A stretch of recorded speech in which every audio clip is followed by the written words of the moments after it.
Hola a todas y todos, mi nombre es Fabrizio Lorusso, esta es la columna semanal que agradezco el espacio al amigo, colega Jesús Escobar, aquí en el canal y tiene que ver con la ONU, el Comité contra las Desapariciones Forzadas de la ONU, las instituciones y figuras políticas mexicanas sobre este debate y el tema central aquí es la desaparición forzada en México, ¿no? Sus eh, entendimientos, definiciones, que son técnicas, objetivas, pero también sus interpretaciones en ocasiones equivocadas, ¿no? Vamos un poco a los hechos de la semana. El pasado 4 de marzo, Olivier de Fruiville, presidente del Comité de la ONU contra la Desaparición Forzada, que se llama SED-ONU por sus siglas en inglés, en el marco del discurso de clausura del 28 periodo de sesiones, refirió a información relacionada con México.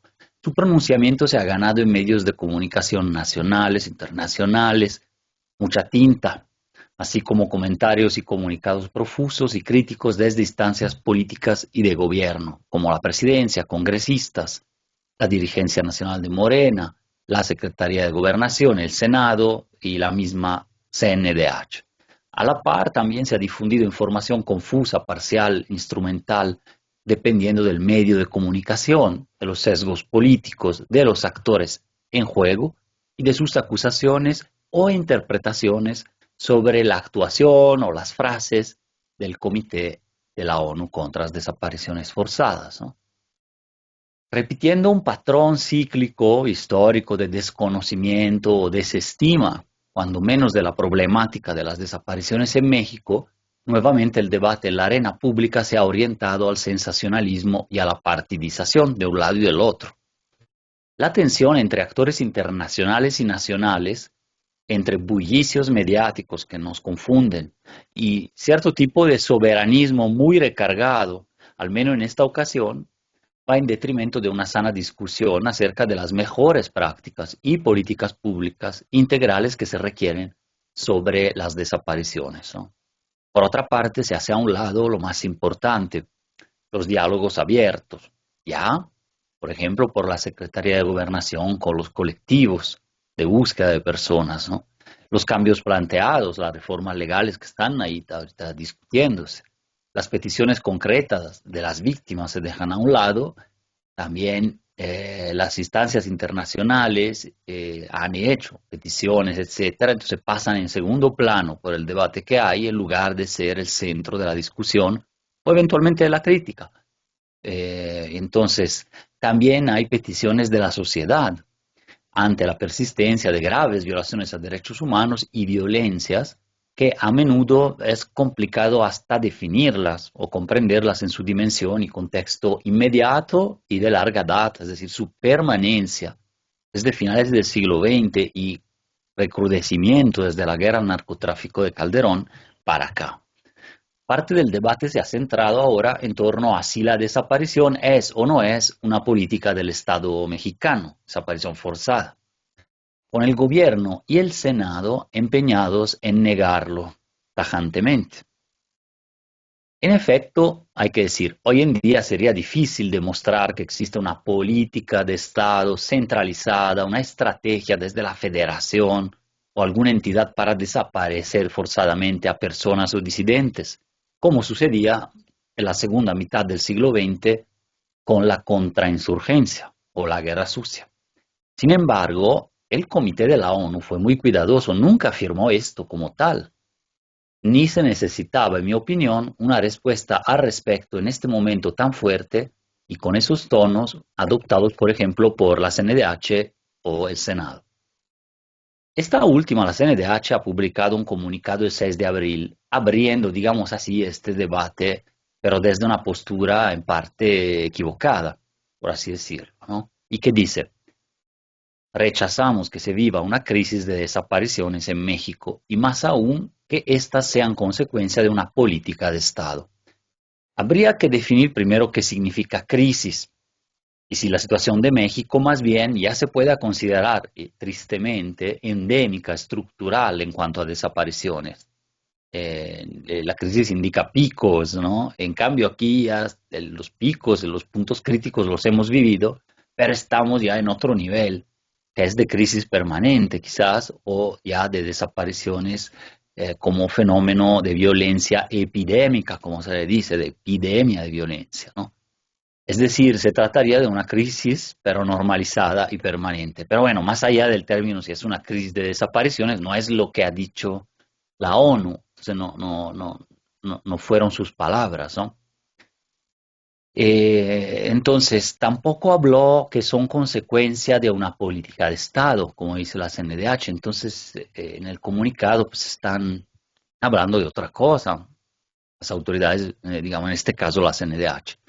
En mi opinión y conocimiento son un fenómeno muy complejo, claro, las desapariciones, en que también puede entrar, claro, una responsabilidad directa o indirecta del Estado y sus aparatos. Y por eso se llaman algunas de estas desapariciones forzadas, ¿no? Porque hay un tipo de responsabilidad directa de actores del Estado o indirecta porque lo toleran, lo permiten, omiten la acción y se siguen reproduciendo las desapariciones. Esas son forzadas, ¿no? Pero no hablaría de una estrategia de Estado para eso, pero tampoco lo hizo la ONU, ¿no? Vamos a ver por qué las autoridades mexicanas pudieron haber interpretado las frases de la ONU de esa manera, pero que tampoco iba por ahí. Pero vamos a ver. Según la amplitud de la responsabilidad, en cambio, por otra parte, hay un movimiento social de esto, ¿no? Según la amplitud de la responsabilidad o participación más o menos directa, por omisión incluso, de agentes del Estado, es que se han definido forzadas o no las desapariciones. Pero incluso el movimiento, una parte del movimiento social de las víctimas, ¿no? También las familias, han llegado a conceptualizarlas todas como forzadas, debido a que en muchos años ha habido conocimiento de ellas, pero no ha habido intervenciones suficientes para disminuirlas y la enorme mayoría quedan en la impunidad.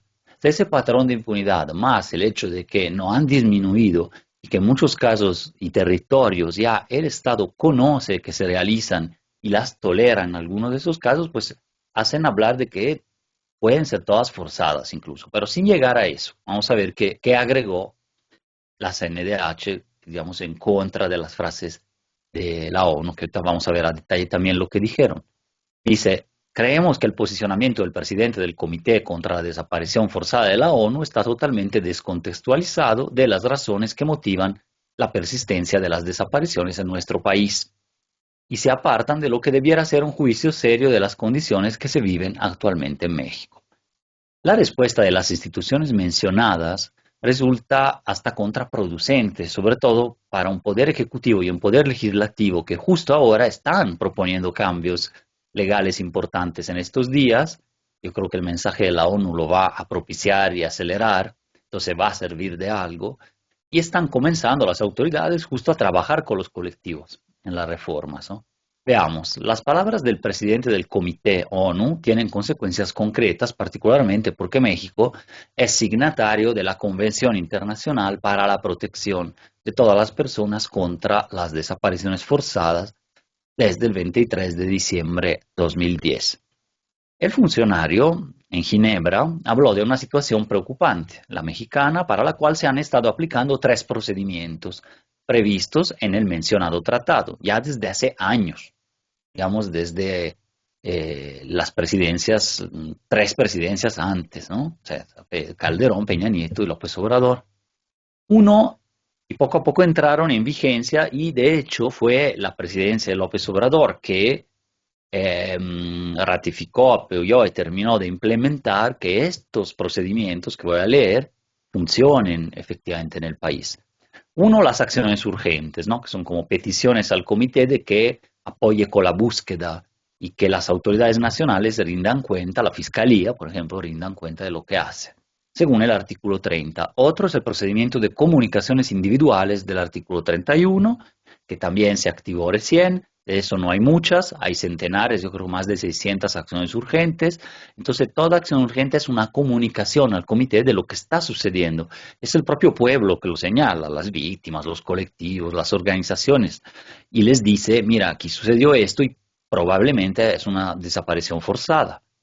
La comunicación individual hace lo mismo también, pero es más tajante, ya es como un último recurso de última instancia. Finalmente, aparte de estos dos, Olivier de Fruiville dijo, adoptamos constataciones sobre la base de una comunicación relativa a una desaparición en México y también basándonos en el procedimiento previsto en el artículo 34. Se activa con base en comunicaciones que le llegan un otro mecanismo, que es este del 34, que es, ahorita lo vamos a ver, ¿no? Y además, como un otro antecedente, poco se ha considerado que con base en el artículo 33, el comité ya realizó una visita a México en 2021 y emitió recomendaciones consecuentes el año siguiente y mantiene sobre eso comunicación constante con el país, sobre todo con Segov, que poco a poco México ha ido procesando parte de estas recomendaciones. O sea, hay una relación de largo plazo bastante amistosa. En 2021 la visita sucedió sin problemas y también aquí en Guanajuato fue recibida la delegación internacional por colectivos, organizaciones civiles, autoridades, con base en ese artículo 33, que es la visita, ¿no? Se solicitó la visita, llegó, se solicitó en Guanajuato, llegó, y ahí recolecta información el comité, ¿no? Entonces, con base en lo que en cambio dijo ahora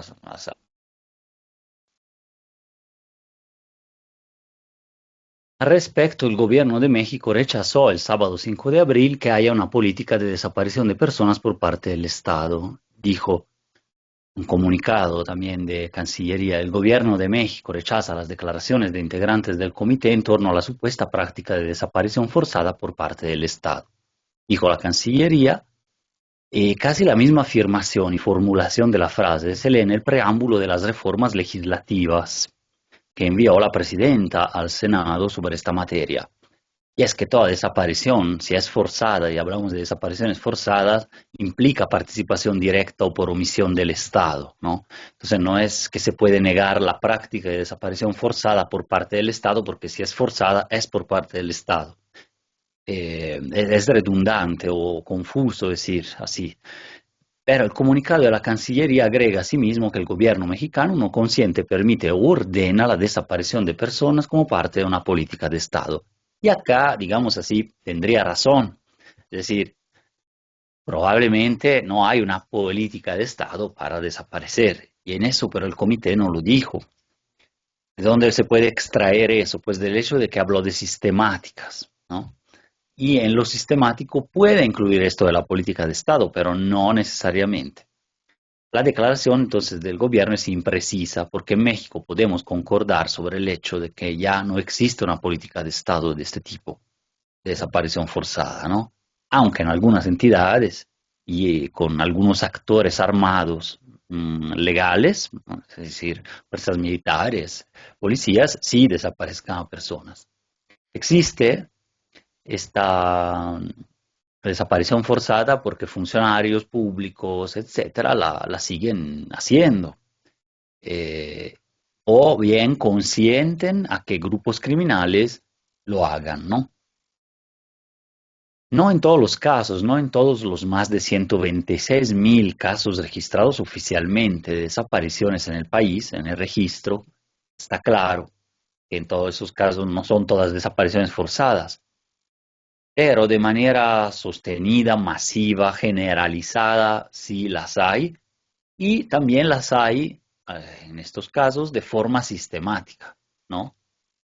Por lo menos en ciertos contextos territoriales. Por sistemática, el comité y el derecho interno, también mexicano, entienden que responde a un plan o a una política, pero no necesariamente a una política de Estado.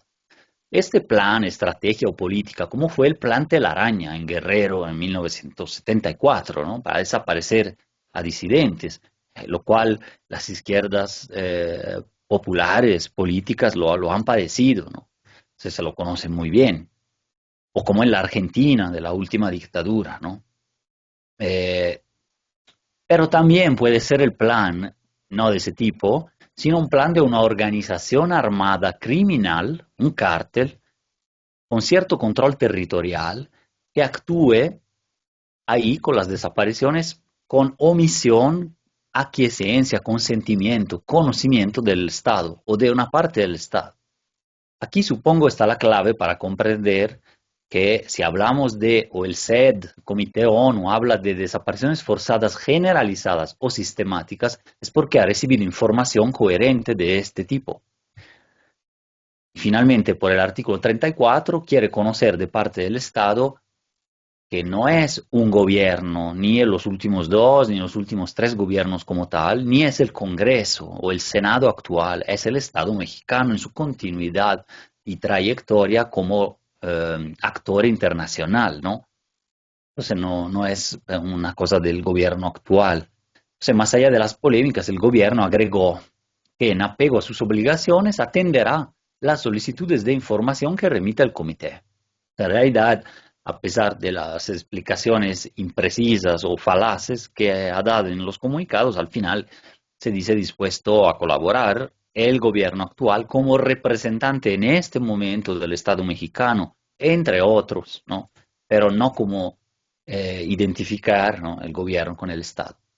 Entonces, como un comunicado del 8 de abril, el Senado exigió sanciones contra el presidente del comité de la ONU y rechazó sus aseveraciones. Ahí fue quizás el órgano constitucional más duro y más impreciso y falaz al hablar de esto, considerando que, dice, el gobierno que encabeza la jefa del Estado mexicano, Claudia Sheinbaum, no practica en ninguna circunstancia la aberrante e inhumana práctica de la desaparición forzada.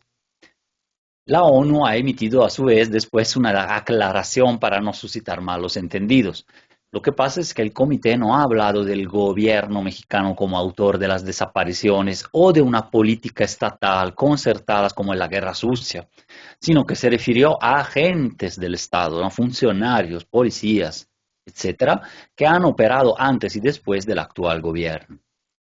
Pueden ser funcionarios coludidos con el crimen organizado para cometer desapariciones, por ejemplo, y esas son forzadas igual y existen todavía. Es decir, se han documentado desapariciones cometidas como plan de organizaciones armadas delincuenciales con la autorización, tolerancia o conocimiento, apoyo de ciertos aparatos estatales o funcionarios, policíacos, militares, etc. La decisión del SED, del Comité de la ONU, de comunicarle a México de que le pedirá información en las próximas semanas sobre las desapariciones fue colegiada. Fue todo el comité, no personal del presidente, que han pedido como sancionarlo. Su competencia ha sido y es aceptada por México en el marco de la convención y es pertinente porque está hablando de desapariciones cometidas por agentes del Estado, pero también y sobre todo de las cometidas por particulares con autorización, apoyo o aquiescencia de agentes del Estado, o sea, más indirecta, pero que sigue siendo forzada en ese caso. Es un caso este más frecuente, sobre todo desde la declaración de la guerra al narcotráfico, ¿no? Quiero imaginar que haya más diálogo entre el SED, ONU y los diferentes órganos constitucionales de México en diferentes niveles y que el mecanismo del artículo 34, este de qué, va a escalar a la Asamblea General en dado caso y va a pedir la información, lejos de vulnerar la soberanía nacional, pueda representar un dispositivo de esperanza y avance sustancial en los pasos que ya se han comenzado a dar, ¿no?, en materia de desaparición y búsqueda en las últimas semanas, en el arranque del presente sexenio. Muchas gracias, un abrazo y saludo, nos vemos en la siguiente.